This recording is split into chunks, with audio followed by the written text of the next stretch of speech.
말씀 마가복음 제6장 7절에서 13절까지입니다.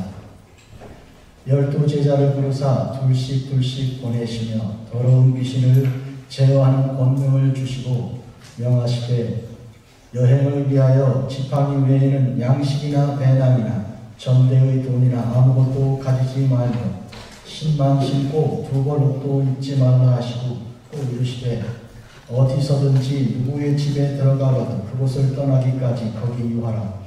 어느 곳에서든지 너희를 영접하지 아니하고 너희 말을 듣지도 아니하거든 거기서 나갈 때에 발 아래 먼지를 떨어버려 그들에게 증거를 삼으라 하시니 제자들이 나가서 회개하라 전파하고 많은 귀신을 쫓아내며 많은 병자에게 기름을 발라 고치더라. 아멘. 저는 12제자 파송이라는 제목으로 이제 오늘 말씀을 증거합니다. 트라우마라는 영어가 있는데 아주 굉장히 많이 요새 쓰이고 있습니다. 트라우마라는 것은 과거에 아주 쓴 고통스러운 어떤 기억이 그 사람에게 부정적인 영향을 미쳐서 정상적으로 살아가지 못하고 정상적인 판단하지 못하도록 만드는 그런 아주 나쁜 기억, 그 기억에 붙들려 있는 상태를 트라우마 이렇게 말합니다. 보통 우리가 아주 쓴 기억, 고통스러운 기억을 너무 심하게 하면 일종의 몸에 병이 생기는 거예요. 그래서 일종의 병이 왔는데 치료가 되지 않고요. 이 치료가 대단히 어렵고 그래서 정상적인 생각, 사랑을 하거나 사람을 돕거나 이렇게 하는 생활이 되지가 않는 수가 많이 있습니다. 그래서 사람들은 가능하면 아이들을 기를 때 그와 같은 고통스러운 기억을 경험하지 않도록 하려고 많이 힘을 씁니다. 가능하면 극한 가난도 겪지 않고 배가 너무 고픈 것도 겪지 않도록 하려고 그렇게 애를 쓰고 또 실패하지 않도록 하려고 그렇게 힘을 다합니다. 혹시 실패할 밤새 잠 못 자고 울고 있는 자녀가 있으면 바깥에서 어머니나 아버지는 더 울면서 우리 아이가 저 고통을 어떻게 견딜 것인가 염려하고 근심하죠. 그래서 가능하면 그런 일을 겪지 않도록 하려고 애를 쓰는데요. 오늘 본문에서 주님께서 12제자를 파송하시고 그들에게 권능을 주셔서 나가서 귀신을 쫓아내는 역사를 감당하게 하고 병자를 고치는 사역을 하게 하신 이 사건은 그냥 그 자체만 놓고 보면 그렇게 별로 특별한 것은 아닌데요. 그런데 이 본문이 어디 다음에 위치하고 있는지 그 본문의 그 위치가 굉장히 중요한 것입니다. 바로 예수님께서 고향에서 나사렛에서 회당에 들어가 말씀을 전하시다가 사람들이 예수님을 배척하고 이제 그 정도만 아니라 주님을 끌고 나가서 낭떠러지 끝까지 가서 거기다가 밀쳐서 죽이려고 했던 어마어마한 사건이 있었습니다. 그 직후에 이와 같이 12제자를 보내시는 사건입니다. 그러니까 어떻게 보면 주님께서는 고향 사람들에게 배척을 당한 그것도 그들의 그 죽이려는 끌고 낭떠러지까지 밀고 갔다는 그러면 그들의 눈빛에서 나오는 증오와 아주 그 무서운 그 눈초리 잊을 수 없는 그 말들 그 행위들 그거 우리 주님께서 일종의 트라우마가 생겼을 것입니다. 보통 사람들의 경우라면 이렇게 말씀을 전하고 복음 전하다가 그 정도 당하면 겁나서 그 다음부터는 쉽게 입이 나오지도 않고 전도할 마음도 사라지게 되고 모르겠다 이렇게 저렇게 살게 되는 수가 많이 있는 것이죠. 우리 강교실 장로님이 쓴 책에 보면 이 조상한 분이 독립운동 좀 한다고 하다가 끌려가가지고 고통을 받고 고문을 당한 다음에 그 트라우마가 그의 삶을 완전히 바꿔서 바깥생활 하지도 않고 교회도 가지 않고 사람들 만나지도 않고 폐인처럼 살면서 그러다가 생을 보냈다. 그런 있습니다. 그런 의미에서 예수님으로 보면 고향에서 사람들로부터 당한 이것은 어떻게 보면 어마어마한 트라우마가 되어서 복음 전도에 대한 굉장한 부정적인 그런 역할을 하게 되고 말 수 있습니다. 그런데 놀랍게도 예수님께서는 그 고향 이후에 여러 촌에 두루다니며 복음을 증거하시다가 12제자를 마침내 둘씩 파송하여 6군데로 나누어서 이 복음을 증거하게 하시고 권능을 주어서 역사하게 하셔서 그러니까 주님께서 혼자 하시던 그 사역을 이제는 12제자가 한 사람에게 이와 같은 고통을 안겼는데 이제는 12명이 더 나가서 복음을 증거하게 되는 그런 놀라운 역설적인 역사가 일어난 오늘 현장을 놓고 볼 때 주님께서는 그와 같은 부정적인 그 어떤 영향에 매이지 않으셨다는 것을 알 수 있습니다. 자, 조금 아까 학도로 교육에 있어서 그런 부정적인 경험하지 않고 가능하면 실패 경험하지 않도록 하려고 애를 쓰는 그런 교육이 있는 부모들이나 학교나 교사들이나 이렇게 하는데 어떤 다른 사람들은 이론이 다른 이론을 내놓는 것이죠. 뭐라 그러는가 하니까 그렇지가 않다고 실패의 경험도 대단히 중요한 것이라고 인생의 쓴맛도 경험하는 것이 그가 이 현실을 파악하고 겸손하게 되고 그리고 다음에 더 신중할 수 있는 그런 계기가 된다고 그렇게 말하는 분들도 있습니다. 그런 점에서 어느 누구도 가만 보면 이 실패 없이 승승장구하는 사람이 있어요. 한 번도 학교 시험 보면 떨어진 적도 없고요. 한 번도 맘먹은 거 못해서 실망하여 밤에 잠 못 잔 적이 없는 그런 아주 항상 웃으면서 살아갈 수 있는 그런 사람도 있지만 그러나 인생이란 항상 그렇지 않죠. 언젠가 문제가 오게 되고 언젠가 뜻대로 되지 않는 때가 왔을 때 여러 번 경험한 사람들은 실패 속에서 일어난 사람들은 그것을 극복하고 나가는데 힘이 나는데 한 번도 실패한 적이 없는 사람의 경우는 그냥 주저앉아 일어날 줄 모르는 수가 생길 수가 있습니다. 그래서 이런 점에서 고통도 실패도 좌절감도 어떤 의미에서는 약이 된다. 이렇게 말하는 경우도 있어요.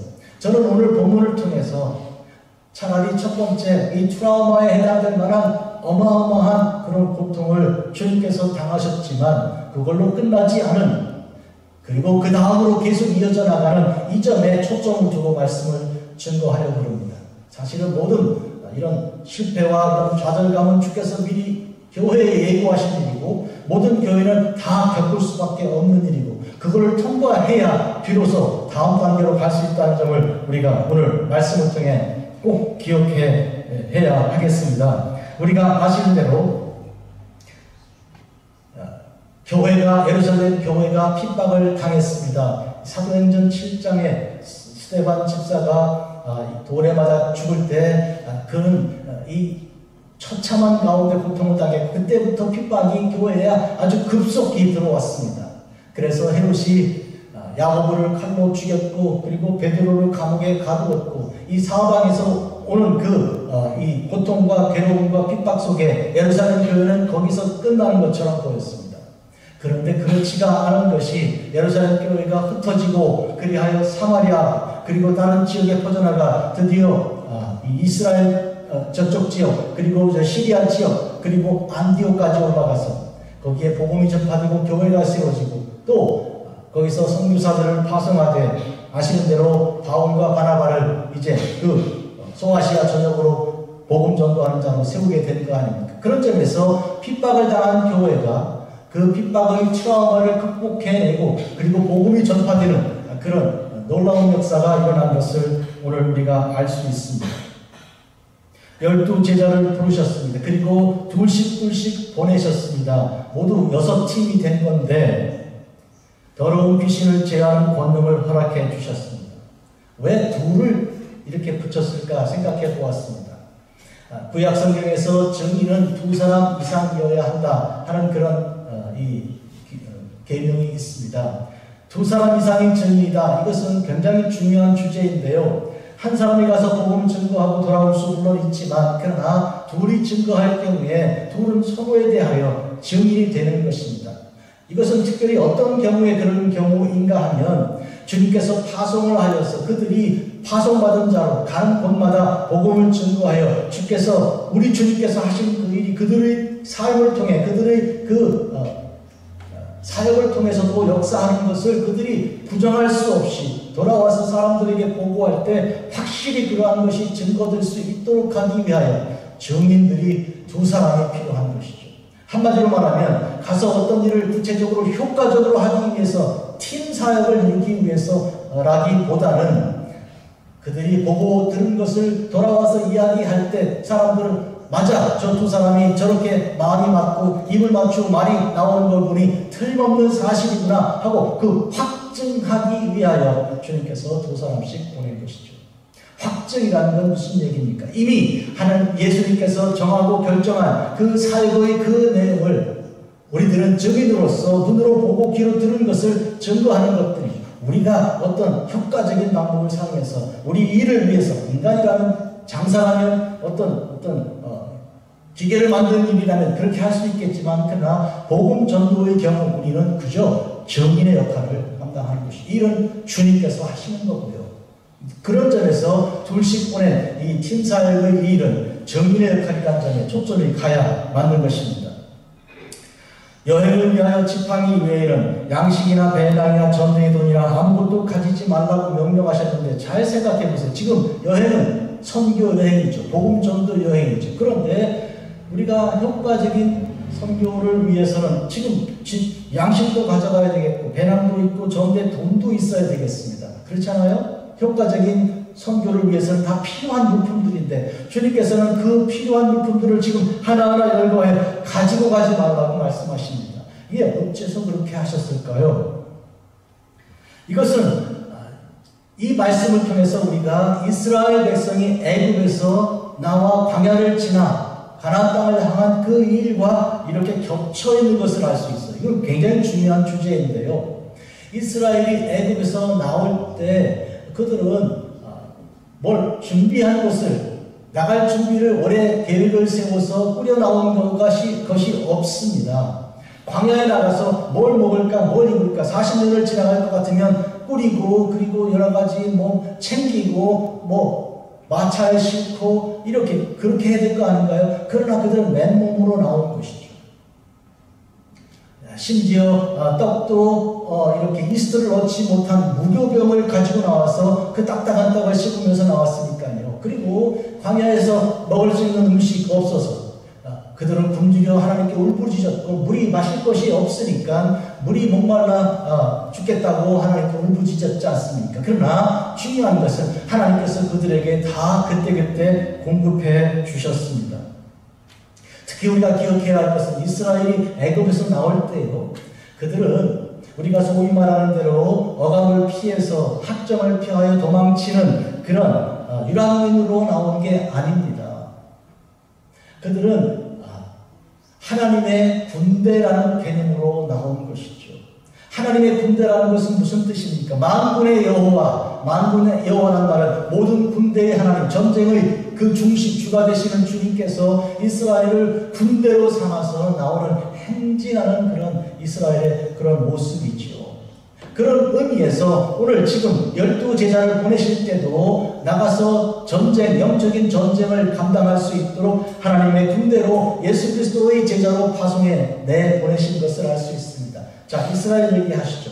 이스라엘이 애굽에서 나왔을 때 그들이 가나안을 향해 가는 동안에 그들의 행진의 진지를 설명해 보겠습니다. 어떻게 행진하였습니까? 그냥 아무나 먼저 갈 사람 먼저 가고 뒤따라가고 이렇게 하였습니까? 그렇지가 않은 거예요.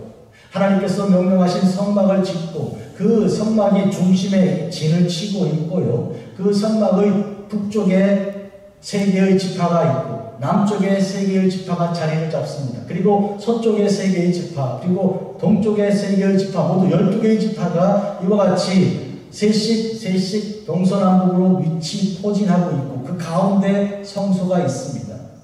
이거는 진지에 전쟁할 때 여러분 로마 전쟁이나 그리스 전쟁들 할 때 영화를 보시면 그들이 어떤 진지를 어떻게 구축하여 어떻게 나아가는지가 보이지 않아요. 그것은 대단히 중요한 일입니다. 이스라엘이 애굽에서 나올 때 그들은 먹고 살기 위하여 도망쳐 나오는 사람들로 나오는 것이 아니라 하나님의 군대로 나오게 된 것이죠. 여러분 또한 이제 에스겔의 환상 속에 마른 뼈다귀처럼 쌓여있는 골짜기 속에서 에스겔이 본바 하나님 명령을 들었습니다. 에스겔아, 저 뼈들이 능히 살겠느냐? 하나님께서 아시지요? 그랬더니 명령을 내리라 해서 명령을 하나씩 내리니까 순서대로 마른 뼈들이 쌓여있던 것들이 차곡차곡 모아져 가지고 사람의 형태가 되고 거기에 살이 붙고 힘줄이 붙고 피부 가죽이 덮이고 그리고 일어나는데 뭐가 되었다고요? 하나님의 군대였다고요. 그러니까 하나님의 군대로 일어나서 하나님께서 그들을 사용하시는 그런 군대로 되는 것이죠. 오늘 우리는 꼭 기억해야 합니다. 우리가 이 세상에서 하나님의 부르심 받고 예수 그리스도의 그 귀한 사역을 이제 우리가 주님의 이름을 사용하여 일할 때는 우리는 하나님의 군대로 쓰임받는 자들이에요. 그런 점에서 오늘 우리는 이와 같이 우리 주께서 이제 이스라엘을 애굽에서 끌어내실 때 광야에 맨몸으로 나오게 하셨지만 그러나 그들은 하나님께서 다 공급을 약속하신 바 있습니다. 하늘의 만나를 주시고 그리고 반석의 물을 마실 수 있게 하시고 그와 같은 축복 속에서 그들은 하나도 부족함이 없게 하시는 것이죠. 군대는 좋은 군대는 전쟁에서 이길 수 있는 군대는 중요한 주제 중에 하나가 보급품을 제대로 공급받는 거예요. 미국 군대들은 어디든 가든지 보급품이 기가 막힙니다. 그래서 피복, 옷 입는 거나 또 뭐 전투 장비, 무기나 이런 거 혹은 먹고 마시는 그런 음식이나 또 이런 숙소 이 모든 것들을 굉장히 잘 최고급으로 공급해 주지요. 제가 군대 생활할 때 미군과 같이 연합해서 훈련해 보니까 우리 지금 한국 군대가 많이 좋아졌지만 그때 너무 열악하였습니다.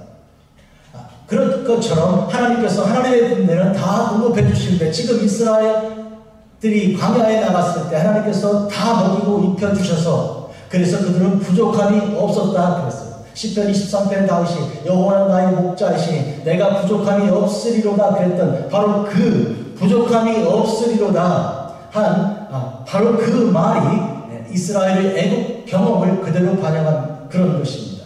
그런 의미에서 하나님께서는 오늘 이제 이스라엘을 부족함이 없게 하신 그대로 오늘 예수님께서 제자들을 보내실 때 하나도 부족함이 없도록 하기 위하여 지금 맨몸으로 보내고 계신 것이죠.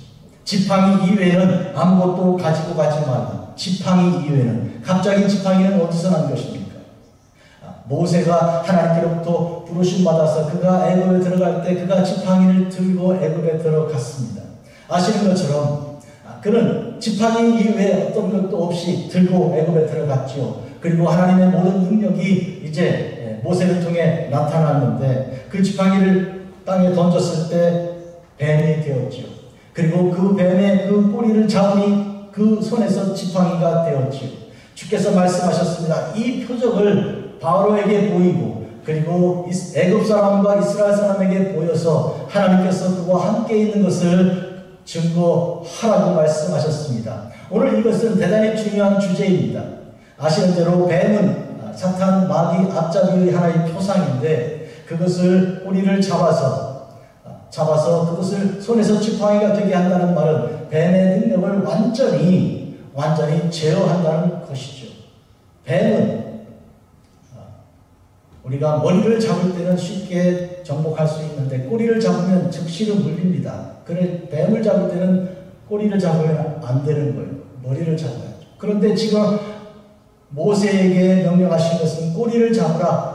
가장 위험한 상황일지라도 하나님께서 그를 제어하는 그런 권능, 뱀이 가지고 있는 모든 능력을 총동원할 수 있는 조건은 꼬리를 잡힐 때인데 그러나 그런데도 불구하고 꼼짝할 수 없도록 모든 권력을, 권세를 하나님께서 모세에게 허락하셨던 그런 증거를 보여주신 것이죠. 한마디로 말하면 지금 예수님께서 12제자를 파송하실 때 이때 우리는 또 다른 그림이 앞에 더 깔려 있는 걸 알 수 있는데 하나님께서 이스라엘을 애굽에서 데려 나와서 광야를 지나 가나안 땅 가게 하신 것을 알 수 있습니다. 그러면 이스라엘이 애굽에 나와서 가나안을 향해 가는 그들은 어떤 사람들이라고요? 먹고 살기 위해서 도망치는 그런 유랑자들이 아니라는 거. 요새 말로 말하면 그 뭐라 그래요? 여기저기 떠도는 그런 사람들이 아니라는 거예요. 지금 전 세계적으로 자기 나라를 떠나서 자기 나라 자기 땅에 아닌 곳에서 먹고 살기 위해서 이렇게 다니는 사람들 수가 2억 한 3억쯤 됩니다. 매일 그렇게 숫자가 있어요.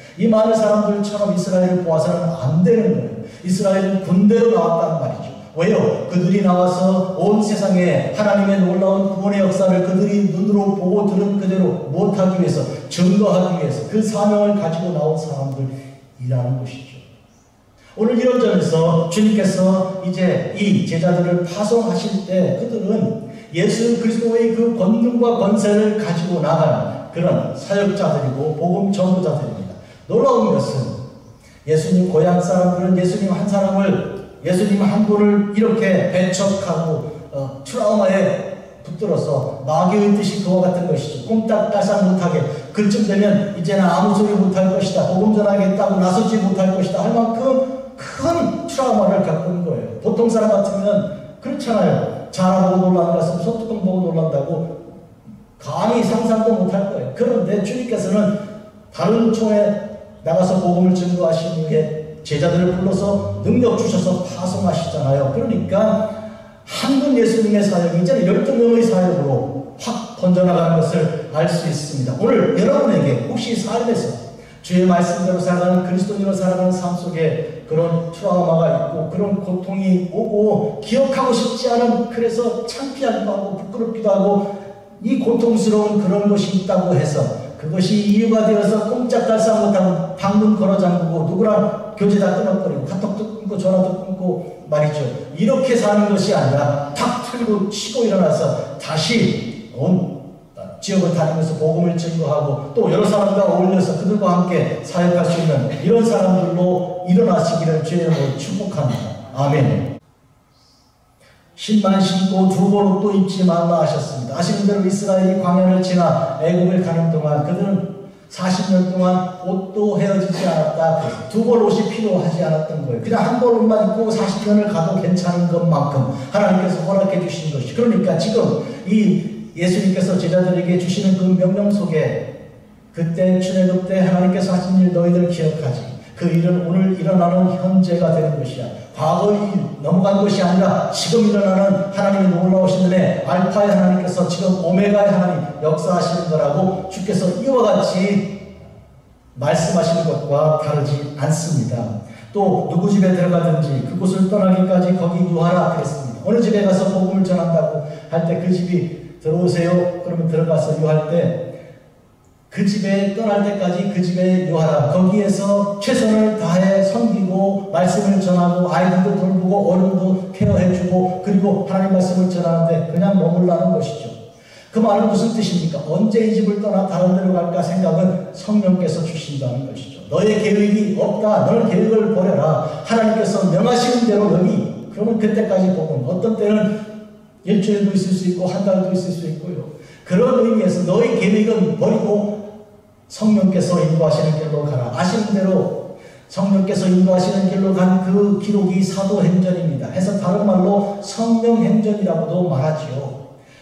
바울과 바나바 이후에 바울과 신라가 제2차 선교여행을 나갈 때 그들은 바로 1차 선교여행 했던 자리를 주로 돌아보면서 사역하기로 계획을 세웠어요. 그런데 성령께서 그들의 하는 길을 어느 선에서 막기 시작하셨습니다. 꼼짝도 못하고 달싹도 못하는 중에 성령의 감동을 받아서 그들은 환상을 보지 않아요.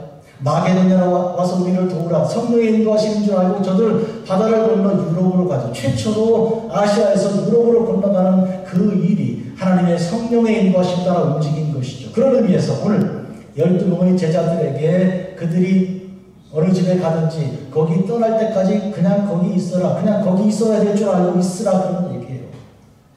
사역하면서 이거 내가 언제 떠나야 되는데 이 인간 계획을 세우고 있는 게 아니고 그냥 여기 그냥 있으라고 하시는 모양이다 하고 그냥 있으라 그런 뜻이에요. 다만 이 떠날 때는 하나님의 성령이 이 역사하신다 그런 의미죠. 어느 곳에서든지 너희를 영접하지 아니하고 너희 말을 듣지 아니하거든. 그런데 어느 집에서 계속 오래 계시라고 할 수 있잖아요. 아시는 대로 3년 반이나 머물렀던 사렙다 과거의 집도 있지요. 3년 반이나 계속 계시라고 했던 그런 집도 있는가 하면 지금 어느 집에서는 듣지도 않고 영접하지도 않고 이렇게 한다면 어떡하라고요? 거기서 나갈 때 하늘의 먼지를 떨어버려 그들에게 증거를 삼으라. 하늘의 먼지를 털으라는 것이죠. 이쯤에서 사람들은 이 부분이 그 집을 저주하다는 말처럼 생각합니다. 그러나 그런 뜻이 아니에요. 먼지를 떠라 그러니까 에이 모르겠다고 먼지를 떠. 무슨 뭐 소금 뿌리는 듯이 그런 뜻이 아니에요. 뭐예요? 증거를 삼으라 그랬단 말이죠. 증거를 삼으라는 말은 무슨 뜻인가요? 먼지를 떨면서 뭐라고 말하는 무슨 뜻인가요? 잘 잊어버리지 마세요. 제가 여기 왔다 갔습니다. 저요 하나님의 사람이고요. 저 여기 와서 말씀을 전했습니다. 이 사실을 잊지 마세요. 이런 의미에서 증거가 되게 하라는 뜻이지 그 집에 에이 먼지나 먹어라 이렇게 하는 그런 뜻이 아닌 것을 우리가 알아야 됩니다. 여러분 여기서 저는 에스겔서를 여러분에게 소개하려고 합니다. 이 장을 보는 이 자손은 얼굴이 뻔뻔하고 지금 하나님께서 에스겔을 보내시는 거예요. 얼굴이 뻔뻔하고 마음이 굳은 자니라 내가 너를 그들에게 보내노니 잘 들어보세요. 너는 그들에게 이르기를 주 여호와의 말씀이 이러하시다 하라. 주 여호와의 말씀이 이러하시다 하고 말씀을 증거해라. 너는 말씀을 전하는 자지 네 말하는 자가 아니야. 그들은 패역한 족속이라 그들이 듣든지 아니 듣든지 그 가운데 뭘 알 수 있다고요? 선지자가 있음을 알지니라. 안 들었어. 전혀 그 내용은 뭔지 모르지만 우리 중에 선지자가 계셨구나는 기억할까 할까. 그러면 왜요? 다음에 누가 또 온다는 것이죠. 그들은 심히 패역한 자라 그들이 듣든지 아니 듣든지 너는 내 말로 구할지니라. 에스겔서 2장 4, 5절 읽었고 7장 읽었어요. 제가 버클리에서 박사과정 교육을 하고 있는데 인디아 저쪽 그 버마 쪽에 있는 그 지역에서 온 형제가 뭐라 그러는가 하니까 자기는 10인종 그 부족이라는 거예요. 헤드헌팅 부족이라는 자기께서 아버지나 삼촌이나 할아버지 집에 가면 선반에 이 사람들 해골 트로피 놓듯이 많이 놓여있는 집은 아주 자랑이 있는 그런 집이라는 거예요. 그리고 저보고 하는 얘기가 목사님은 해외 선교 좋아하시는데 저랑 같이 우리 가족을 가시자고. 그래서 제가 목숨이 보장된다면 갈 수는 있다고 이런 얘기했어요. 그랬더니 걱정할 거 전혀 없다. 우리 부족이 다 바뀌어서 60% 이상이 예수 믿는 사람이 됐다고요. 이유가 뭔가 하니까 처음 선교사가 와서 잡혀 먹었습니다. 두 번째 선교사가 또 가서 또 잡혀 먹었습니다. 세 번째 선교사가 하니까 그때는 아니 먹히고도 또 와? 그 궁금해가지고 뭐 때문에 왔는지 드러나보자 이렇게 돼가지고 복음을 전하다가 그러다가 잡혀 먹었어. 들어도 소용없는 것 같으니까 그러다가 그 사람들이 예수 믿는 사람들이 된 것이죠. 처음 온 사람들이 하나의 증거가 되고 두 번째 온 사람도 증거가 된 거예요. 여러분 마치 이 절벽을 치는 파도 있지 않아요? 쉽니까 파도가? 안 쉬죠? 계속 치는 거예요. 계속 치는 거예요. 그 치다가 보면 일이 일어나는 거죠. 그렇잖아요? 그런 의미에서 증거를 삼으라. 너가 떨고 나가면 이런 의미에서 우리가 씨를 뿌릴 때 이걸 내가 거두어야 된다. 그런 생각을 버리라는 것이죠.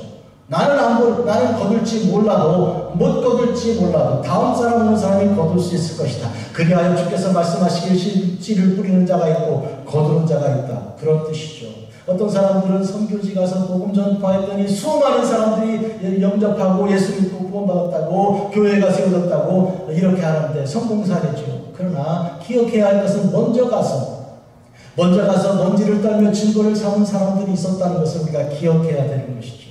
그런 의미에서 추수한 사람이 더욱 위대하고 씨를 뿌리러 나가 눈물로 씨가 날까 안 날까 걱정하고 심히 애타면서 씨 뿌렸던 사람이 덜 중요한 것도 아닙니다. 그런 점에서 우리는 오늘 주께서 주신 말씀을 꼭 들어 먼지를 떨라 증거를 삼으라. 이것은 그 집에 내가 여기 왔다 가는 것만은 기억하십시오. 그런 뜻이 있는 것입니다. 우리나라 역사를 보아도 대동강에 토마스 선교사가 가서 맨 처음에 이 모래밭에 내려와서 성경책을 놓고 이 성경책 받으시죠. 그랬을 때 누가 성경책 받았습니까? 그냥 쳐서 죽이고 그리고 이 내놓은 성경책을 그때는 종이가 귀하니까 가지고 가가지고 두 가지로 써먹었다 그러더라고요. 해서 벽을 발라 벽지로 쓰고요. 또 돌돌 말아 담배 피워 먹고요. 그랬답니다. 도대체 성경으로 읽지는 않았죠. 그러나 대동강에 그때 피 흘렸던 그 놀라운 사실, 그때 그 사람 젊은 청년 토마스 선교사가 성경책을 놓고 이걸 받으시라고 이민족에게 드린다고 했던 그것은 잊혀지지가 않은 기억이 된 거예요. 그래서 대동강의 그 사건은 우리 한국 선교사에 어마어마한 족적을 남기게 된 것이죠. 오늘 그런 의미에서 먼지를 떠나 그것은 주께서 그들에게 증거가 되라. 너희들은 2명이 가서 그들에게 증의 역할을 감당하라. 그런 뜻입니다. 오늘 저는 목회 기도 중에 사도행전 1장 유명한 말씀을 읽었습니다. 6절부터 그들이 모였을 때 예수께 여쭈었습니다. 주께서 이스라엘 나라를 회복하심이 지금입니까? 주님께서 지금 하늘로 승천하시려고 하는 그런 시간이에요. 아시는 대로 주님은 3년 동안 제자들을 양육하셨고 하늘나라를 가르쳐 주셨어요. 회개하라 천국이 가까웠다고 처음부터 말씀하셨고, 그리고 주님께서 십자가 못 박혀 죽으시고 부활하신 다음에 40일 동안에 계시면서 내내 어떤 일을 하셨습니까? 하나님 나라에 대해서 계속 말씀하셨어요. 그런데도 그들은 땅의 일을 생각하고 이스라엘이 정치적으로 회복될 것이 지금이냐고 지금 묻고 있는 거예요. 주님께서 볼 때는 참 답답하기가 이를 데 없는 그런 상황이었어요. 그때 주님께서 때와 시기는 아버지께서 당신의 고난에 두셨으니 너희가 알 바가 아니라 너희들이 알아야 할 것은 성령이 임하면 너희가 권능을 받고 땅끝까지 복음을 전하게 될 것인데, 이 예루살렘과 유다와 사마리아와 땅끝까지 이런 복음을 증거하는 내 증인이 되리라고 말씀하신 것이죠. 이 말씀하신 후에 주님께서 하늘로 올라가셨을 때 사람들이 그를 보지 못하고 보이지 않는 주님을 계속 바라보고 있으니까 2명의 사람들이 말씀합니다. 그들이 증인이죠. 그들은 천사들이었습니다. 그들이 갈릴리 사람들, 어찌하여 서서 하늘을 쳐다보느냐? 너희가 오되 하늘로 올려주신 이 예수는 너희들이 본 그대로 다시 오실 것이다. 이렇게 그들이 증거하였습니다. 여러분, 여기서 기억해야 할 것은 우리가 그런 의미에서 육신의 생각에 사로잡혀 있고 하는 것은 철저히 금물이고, 주님께서 명령하신 것은 하나님께 맡겨라. 이스라엘이 애굽에서 나올 때 하나님의 능력으로 그들이 나오지 않았습니까? 그리고 광야에 나왔을 때 아무것도 가지고 나가지 못하게 한 것은 그들이 어떤 뭘 의지하지 못하게 한 것이죠. 호주머니에 돈이 좀 있으면, 하다못해 100불이라도 있으면 괜히 마음이 든든해지는데, 그렇죠? 그런데 아무것도 없으면 마음이 불안해지죠. 그때 우리가 하나님 의지하는 법을 배우는 것이죠.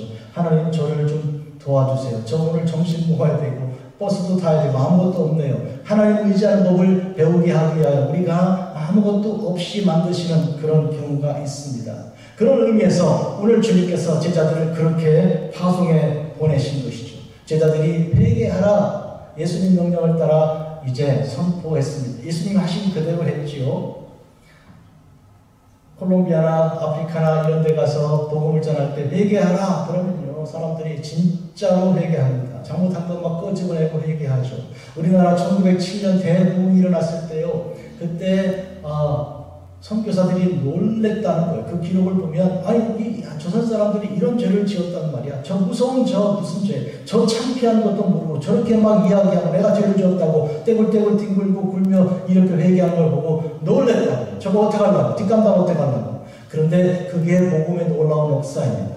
사실은 아프리카에 가고 또 콜롬비아에 가서 복음을 전도하면 그렇게 합니다, 여러분. 제가 한 번은 콜롬비아의 그 신학교 그 중간에 수요일날 설교하러 간 교회에서, 여러분, 당신의 얼굴이 보니 내가 이 하나님의 얼굴을 본 것 같습니다. 이 얘기를 내년에 다시 와서 설교할 때 여러분이 누구 한 사람한테 했던 것을 증언해달라고 그렇게 얘기했죠. 이거는 이 야곱이 에서를 붙들고 형님의 얼굴을 보니까 하나님의 얼굴을 본 것 같습니다. 그랬잖아요? 그러면 1년이나 시간 줬으니까 1년에 언제 하면 되잖아요. 꼭 해야 된다면. 그런데 그날 나가는 길에 누가 저를 붙들더니, 목사님 우리 집에 오시겠습니까? 그날 예배 끝났는데 그 집이 바로 위층이에요. 교회당이 가르치는 비례를 드리는 거니까. 갔는데요, 저의 통역하는 통역자 밥이라는 사람인데 그거 앉아가지고 이렇게 테레비 보고 있는 거예요. 그런데 그 사람에게 부인이 가더니 끌어안더니 그러더라고요. 당신의 얼굴 보니까 하나님 얼굴 보는 것 같다고. 그게 무슨 얘기가 돌아가는지 모른다고 밥이 놀래가지고 그러는데, 이게 낮에 저보고 한 얘기가, 통역자가 저희 아이가 이혼하자고 그래서 나는 지금 이혼을 준비하고 있고 지금 아들과 얼굴도 못 보게 생겼다고 이러면서 고통스러워하던 그 사람인데, 설교 듣고 바로 아내가 올라가고 남편 끌어안고 하나님 얼굴 본다고 지금 얘기하고 있잖아요. 이런 일들이 회개가 즉각 일어나는 이 성령의 역사하심이 있습니다. 근데 우리가 지금 살고 있는 샌프란시스코 지역에서 여러분 지나가는 사람에게 회개하라고 하면 뭐라 그러겠어요? 미친 사람도 하고 있네. 이러면서 조롱하고 그렇지 않아요. 정신 나갔다고 그러잖아요. 그런 의미에서 이런 척박한 곳이죠. 그러나 그럼에도 불구하고 마치 예수님께서 나사렛에서 그래도 그치지 않았던 것처럼 우리도 복음 증거를 쉬지 말아야 하겠습니다. 우리는 지난 8월 15일 광복 80주년 샬롬 한반도 심포지움을 열었습니다. 통일은 당장 될 것 같지 않고 지금은 세상에 분열된 역사가 한반도만 아니라 미국 땅에 얼마나 많은 분열이 일어나고 있습니까? 서로 남과 마찬가지입니다. 그런데 기억하시기 바랍니다. 하나님께서 우리에게 명령하신 것은 약속이 들어있는 명령이죠. 주님께서 하시겠다는 것이죠. 사람이 어찌 그런 일을 합니까? 전혀 할 수 없습니다. 한반도 통일은 물론 우리 집안의 식구들의 하나의 마음이 되는 것도 전혀 우리가 인간적으로는 할 수가 없습니다. 그런데 너희는 서로 화목하라. 이렇게 하신 것은 내가 화목하게 하겠다는 그런 약속이 너희끼리 한번 잘 해봐라. 그런 뜻이 아닙니다. 그건 안 되는 일이죠. 주님 그런 무책임한 분이라고 생각하십니까? 서로 사랑하라, 원수를 사랑하라. 그거 다 내가 하게 해주겠다는 약속 속에 있는 것이죠. 주님 약속을 우리는 믿으면 믿는 대로 가서 할 수 있는 것이죠. 믿으십니까? 모든 명령 속에는 약속이 들어있다는 걸 꼭 기억하시기 바랍니다. 또한 주님께서 주신 명령을 따라 그들은 나가서 귀신을 쫓아내며 많은 병자에게 기름 발라 고쳤습니다. 생각해 보십시오. 귀신을 만났을 때 귀신을 쫓아낸다. 이게 도대체 됩니까? 그런데 가서 귀신에게 손을 얹고 기도하니 귀신이 물러가고요. 병자에게 손을 얹고 기도하니 물러가고 그 속에는 하나님이 주신 약속이 있어서 그렇게 할 수 있다는 거예요. 제가 26살 때 태백산 무당이 있었잖아요. 그때 그 무당에게 가니까 가부좌 딱 들고 있는데 무섭게 생겼더라고요. 근데 그 무당에게 가서 머리에 손 얹고 주 예수님 이름으로 명령하니 귀신아 물러가라 그랬잖아요. 물러갈게요, 안 물러갈게요? 물러갔죠. 그 태백산 귀신이 물러가고 우리 교회 집사님이 되고 권사님이 됐다니까요. 식구들 다 나와서 예수를 믿었다니까요. 저 강수 권사님 그때 현장에 있었으니까 증인이 있어요. 그러니까. 여러분 이게 왜 가능한가 그러니까 주께서 하신다고 하는 거예요. 그때 나중에 그분이 그러더라고요. 한이 새파란 청년이 와가지고 머리 손을 뭐라 그러는데 가당치도 않더라 이거예요. 자기는 태백산 귀신이 다 들어와 있는 만신 있는 사람인데 이 도대체 뭔 소리 하는 거냐고. 그런데 가슴이 뜨끔하지 눈물이 흘러나오더니 행복이 넘쳐나더라고요. 나중에 한 얘기예요. 그 전까지 자기는 행복하지가 않았다는 거예요. 귀신이 붙들어서 하는 일은 다 불행한 거예요. 제일 불행은 자기가 제일 불행한 사람인 거예요. 예? 그런데 갑자기 물밀듯이 나 행복하다는 생각이 들면서 눈물이 쏟아져 나오더라는 거예요. 그래가지고 꼬꾸라진 거죠. 그때부터 주님 믿는 사람이 된 것이죠. 오늘 여기 예수님의 제자들이 가서 한 일이 그런 일들이죠. 주님께서 파송했습니다. 여러분, 이 주님은 말하자면 트라우마가 있는 분이죠. 고향에서 쫓겨나시고 사람들이 죽이려고 그랬으니까. 제자들이 안 봤겠어요? 다 봤죠. 그런 주님이 지금 그 아픈 상처, 그 고통, 그 트라우마를 극복하시고 자기들을 불러 능력 주시고 나가라고 했으니까. 그들이 생각할 때 아니 우리 선생님 당한 대로 우리도 당하면 어떡하냐고 이렇게 생각할 수 있지만 그러나 그들이 성령 안에서 사람의 생각 아니고 성령의 붙들림 받고 나가서 역사하니까 귀신이 물러가고 그리고 역사가 일어나게 된 것입니다. 이거는 굉장히 중요한 주제입니다. 여러분 아시는 대로 이스라엘이 애굽 땅을 향해 가는 애굽을 벗어나 가나안 땅에 향해 가는 그 길에 아말렉과 전쟁이 있었잖아요. 이스라엘은 전쟁해본 적이 없는 사람들이죠. 그런데 여호수아가 앞장서서 전쟁하지 않았습니까? 그때 모세는 어떻게 했습니까? 손을 높이 들고 기도하니까 이스라엘이 전진에 나 이기게 되고 손이 무거워서 내리게 되니까 이스라엘이 물러가지 않았습니까? 그때 이스라엘은 하나님의 군대였습니다. 하나님의 군대란 인간의 계획을 가지고 전쟁하는 자들이 아니라 하나님의 뜻을 가지고 전쟁하는 자들이죠. 손을 들어야 되는 거죠. 그런데 팔이 아프니까 내려오니까 아론과 후리 옆에 앉아서 그 모세의 두 팔을 붙들어 올린 거죠. 참 재밌는 일이죠. 손이 내려오지 못하도록 붙들어 주니까 전쟁을 끝까지 하는 거. 이걸 통해 뭘 할 수 있어요? 전쟁은 하나님께 속하는 것이다. 하나님이 허락하시면 우리는 이긴다. 우리는 한 번도 전쟁해 본 적이 없는 사람들이지만 그러나 이긴다. 이것이 중요한 주제입니다. 오늘 그런 의미에서 한 분 예수님이 박해를 받았습니다. 거기도 고향에서. 왜? 보통 그렇잖아요. 집안에서 새는 바가지는 밖에서도 샌다고 그런 얘기해요. 우리 영어권 형제들은 이 속담이 한국 속담인데 이게 집안에서 인정받지 못하고 부모에게 이렇게 멸시천대를 받고 형제들 사이에서 이렇게 한 사람은 밖에 나가 길을 못 피고 산다는 그런 표현이에요. 그래서 집안 가정교육이 중요하다 그런 얘기를 하는 거거든요. 그리고 또 고향에서 인정받지 못한 사람은 절대로 타지에 가서 어떻게 잘 하지 못한다는 그런 뜻도 있어요. 그러나 주님은 전혀 그런 데 매이지 않았습니다. 왜 그랬을까요? 사람에 따랐으면 그렇게 되죠. 사람에게 영향받는다면 그렇죠. 그러나 예수님은 하나님의 아들입니다. 하나님이 보내신 분이시잖아요. 여러분도 마찬가지입니다. 여러분도 여러 가지 실패가 있고 그래서 그 실패 때문에 생각할 때마다 얼굴이 붉어지고 마음이 고통스럽고 트라우마가 있어가지고 다시는 다리가 후들거려서 그 자리에 가고 싶지도 않고 그쪽으로 쳐다보고 싶지도 않은 그런 일이 있어도 말이죠. 그러나 여러분들은 사람을 생각하지 말고 하나님, 보내신 하나님 생각하고 하나님께서 보내시면 가는 곳이죠. 예수님처럼 그리고 제자들처럼 그와 같이 우리가 한 번 실패 한 번도 해본 적이 없는 사람이기 때문에 이기는 것이 아니라 실패했음에도 불구하고 앞으로 나아가는 것이죠. 그런 의미에서 전쟁은 여호와께 속한 것입니다. 주가 맡긴 모든 역사 힘을 다해 마치고 밝고 밟은 그 아침을 맞을 때 찬송가가 240장입니다. 주가 맡긴 모든 역사 다 힘을 다해 마칠 때까지 오늘 우리가 그 일을 감당할 수 있기 바랍니다. 그러나 과거의 경험들이 있어서 그것이 자꾸 걸림돌이 되는 수가 있는데 그걸 누가 얘기해 줍니까? 너 그때 실패한 사람이야. 너 그거 트라우마가 있어. 너 딱지가 붙은 거야. 그건 누가 얘기해 줍니까? 너 안 되잖아. 10번, 20번 계속 경험 실패했잖아. 그러니 이번에도 안 될 거야. 그 얘기 누가 해줍니까? 귀신이 해주죠. 귀신이. 그런데 그 귀신하고 어떻게 해야 됩니까? 계속 대화해야 되겠습니까? 물리쳐야죠. 그 얘기예요. 오늘 좀. 물러가라. 예수 그리스도 이름으로 명하니 물러가라 하고 물리치고 예수님의 명령 받고 전진하는 것이죠. 이것이 제자들이 한 일입니다. 그들은 귀신을 물리쳤습니다. 기도하겠습니다. 자비로우신 아버지 하나님, 우리가 주 안에서 살아가는 동안에 많은 실패도 경험하고 그리고 슬픈 일도 당하고 그래서 트라우마가 가슴에 있습니다. 그러나 그것 때문에 복음 전파를 하지 못하거나 그것 때문에 하나님 안에서 주의 자녀로서의 삶을 살지 못하는 것이 아니라 그럼에도 불구하고 그런 말을 지적하는 원수마귀의 말을 듣지도 아니하고 물리치고 전진하는 하나님의 종들이 되어서 끝내 주의 복음을 증거하는 자들 되게 하옵소서. 예수님의 이름으로 기도합니다. 아멘.